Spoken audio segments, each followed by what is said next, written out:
So let's then focus our attention on a system of n particles which are probably in three-dimensional space.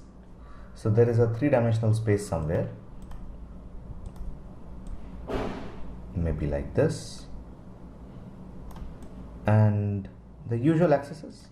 This is to the right is our x-axis, then maybe in the same plane as the screen, maybe this is the y-axis to the top, and then coming out of the screen is the z-axis, and going into the screen is the minus z-axis over there.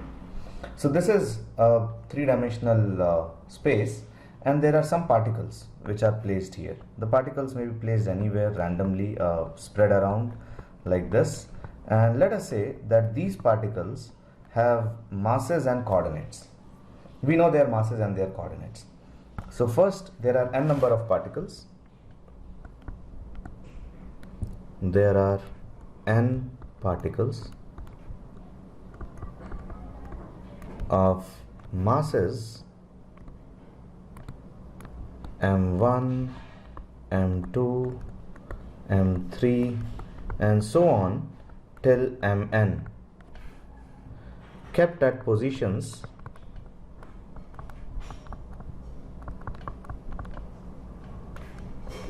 x1, y1, z1 for the first particle, let us say, comma x2, y2, z2 for the second particle, and so on, and xn, yn, zn for the nth particle respectively. So there are these n particles which may be placed in a three-dimensional space somewhere. The particles may be interacting with each other.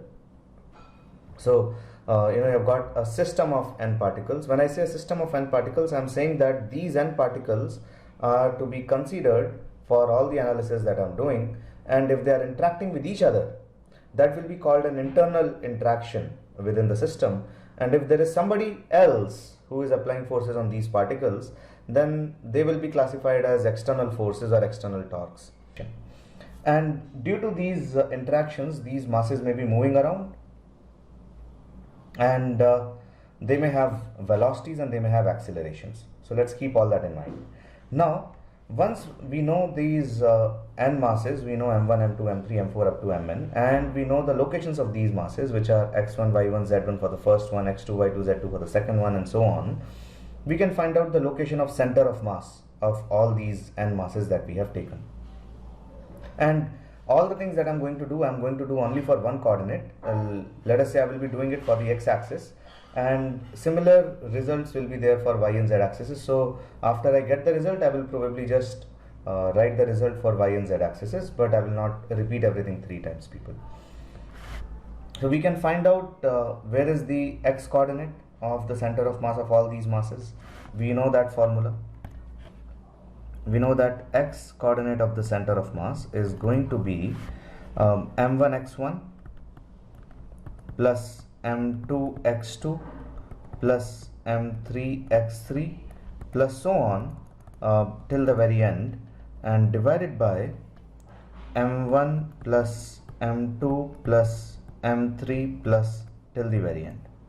Now there is a shorter way to write this using the summation notation. So this becomes summation of I is equal to 1 to n mi xi divided by summation of I is equal to 1 to n mi, where we will also drop the subscripts sometimes, and we will just say summation of mi xi divided by summation of mi, much faster.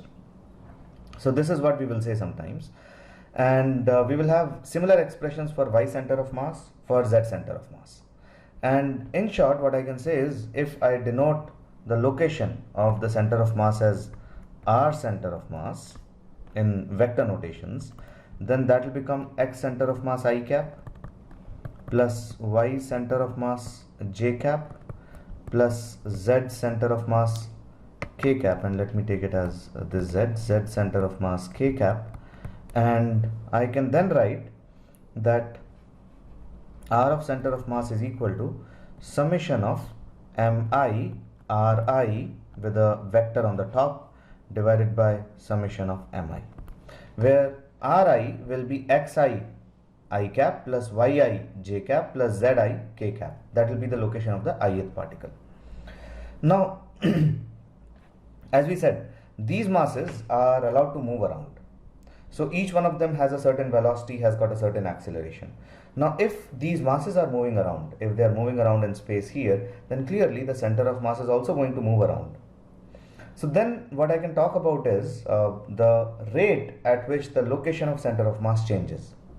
So I can ask you, what is the rate at which this guy R center of mass changes? And when I ask you that, that becomes the velocity of center of mass.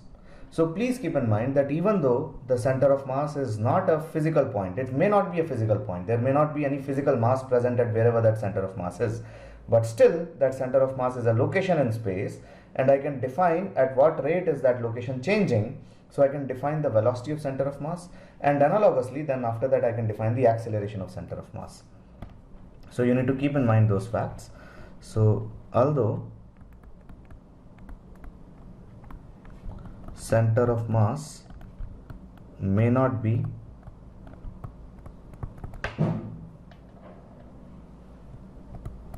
a material point in space, or I don't know if that is the right language. Although the center of mass may not be a physical particle, that's much better.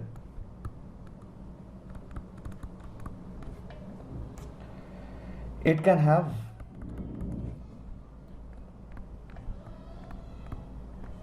a velocity and an acceleration. Now, how can we find out the velocity and acceleration of the center of mass? Now, clearly, velocity of center of mass is the rate at which the location of center of mass changes. So, d by dt of r center of mass. Now, let me show you this for only the x-axis component. So, let's say this is d by dt of x center of mass I cap plus y center of mass j cap plus z. Okay, fine, I will start using this. So please keep in mind, whichever z I'm using, that shows you the same z coordinate. So sometimes I write z like maybe this, sometimes I do it this. So please, just assume that they are one and the same things. So you will see that I can find out the velocity of center of mass along the x-axis by finding out the derivative of the first term only, and the velocity of center of mass along the y-axis by finding out a derivative of the second term only, and so on. So let's just take the first one and try to find out what is velocity of center of mass along x-axis, and that will be d by dt of x center of mass. But for x center of mass, I have that huge expression. I know that it looks like this. So what I can do is, maybe just to show you once, I can keep the numerator as it is, but here for the denominator I will say it is equal to summation of mi. So I have got d by dt of m1 x1 plus m2 x2 plus m3 x3 plus so on for all the n particles, divided by summation of mi. And you can immediately realize what is going to happen when you see that this guy's summation of mi is a constant. If you add up the masses of all those particles which I have taken, then I will get a number, and that number isn't going to change with time, even though the particles may be moving around here and there. So anything that is a constant can be brought outside the derivative. So in the first step I take 1 by summation mi outside, and then I have got n terms inside. And so what I can do is I can find out the d by dt of first term plus the d by dt of second term plus the d by dt of third term and so on. And when I go to find out the d by dt of first term, I see that there is a constant multiplied by x1. So again I can take the constant away, and I can just write this as m1 times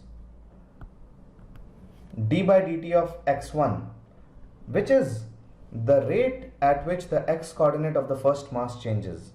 So this is the velocity of first mass along x-axis, plus The second term will give me m2, velocity of the second mass along x-axis.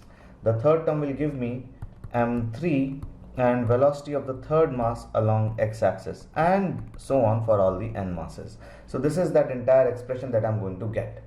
And similarly, I will have expressions for the velocity of center of mass along y-axis, velocity of center of mass along z-axis, and I can club all of them together, and I'm going to get the final vector expression as velocity of center of mass is equal to summation of mi vi divided by summation of mi, where vi is the three-dimensional velocity of ith particle,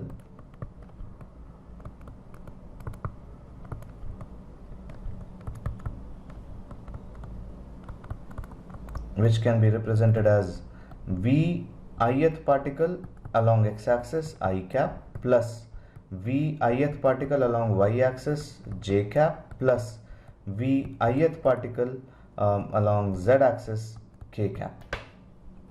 So this is the expression that I'm going to get, and inserting for the first particle I will get v1x and v1y and v1z and so on, and that's it. So I can easily now find out the velocity of center of mass. And now you would have figured out that to find out the acceleration of center of mass, I can play around with the same expression in the same way. So when I try to find out the d by dt of velocity of center of mass, I can first take out this term summation of mi, then I can break up the entire numerator into a huge expression that looks like this perhaps, m1 v1x and m2 v2x and m3. And then when I take the derivative of each one of those terms, the first one will give me acceleration of the first particle along x-axis, the second one is going to give me acceleration of the second particle along x-axis, and so on. So overall, I'm going to get acceleration of center of mass as summation of mi ai with the vector on the top divided by summation of mi.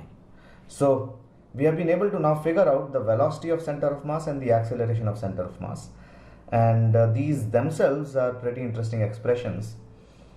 But then there is something really interesting about the acceleration expression that we are going to see next. But are you okay with this, people?